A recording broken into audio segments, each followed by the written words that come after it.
foreword of As a Man Thinketh. This little volume, the result of meditation and experience, is not intended as an exhaustive treatise on the much written upon subject of the power of thought. It is suggestive rather than explanatory, its object being to stimulate men and women to the discovery and perception of the truth that they themselves are makers of themselves, by virtue of the thoughts which they choose and encourage. That mind is the master and weaver, both of the inner garment of character and the outer garment of circumstance, and that, as they may have hitherto woven in ignorance and pain, they may now weave in enlightenment and happiness. Chapter 1. Thought and Character.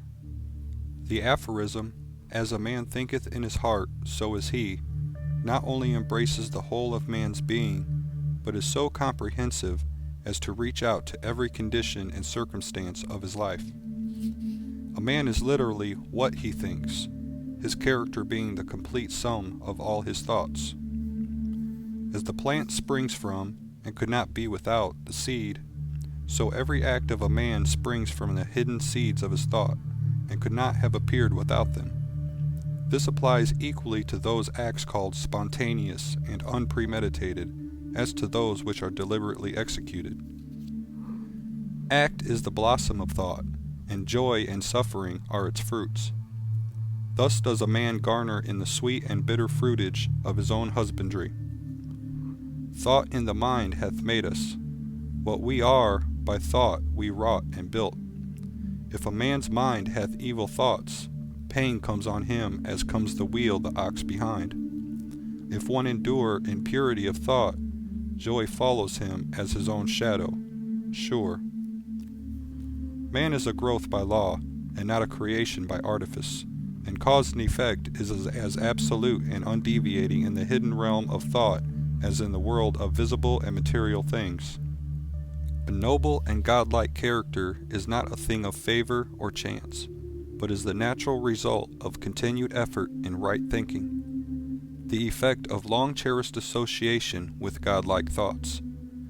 An ignoble and bestial character, by the same process, is the result of the continued harboring of groveling thoughts. Man is made or unmade by himself. In the armory of thought, he forges the weapons by which he destroys himself.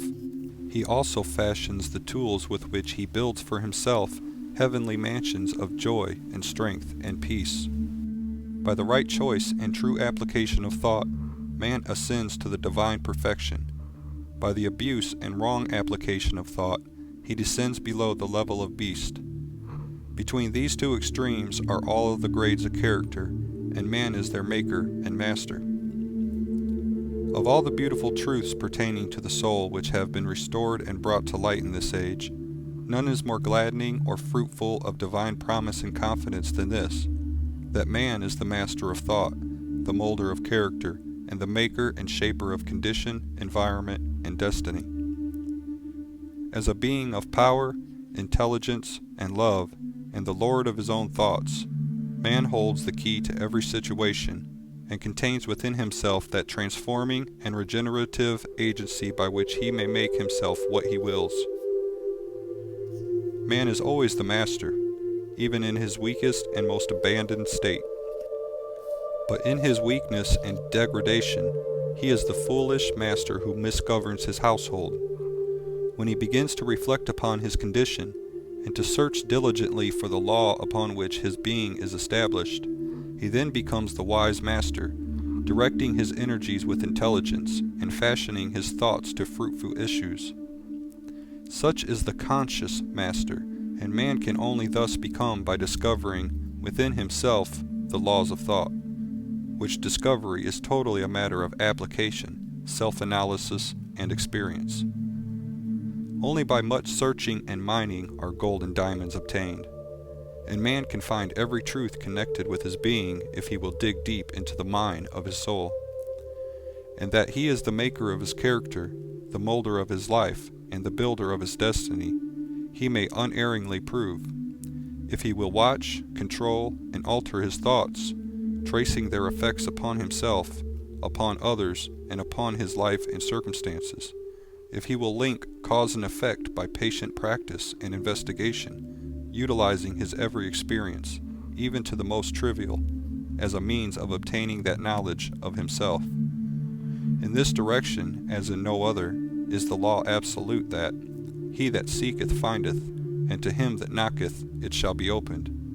For only by patience, practice, and ceaseless importunity can a man enter the door of the temple of knowledge.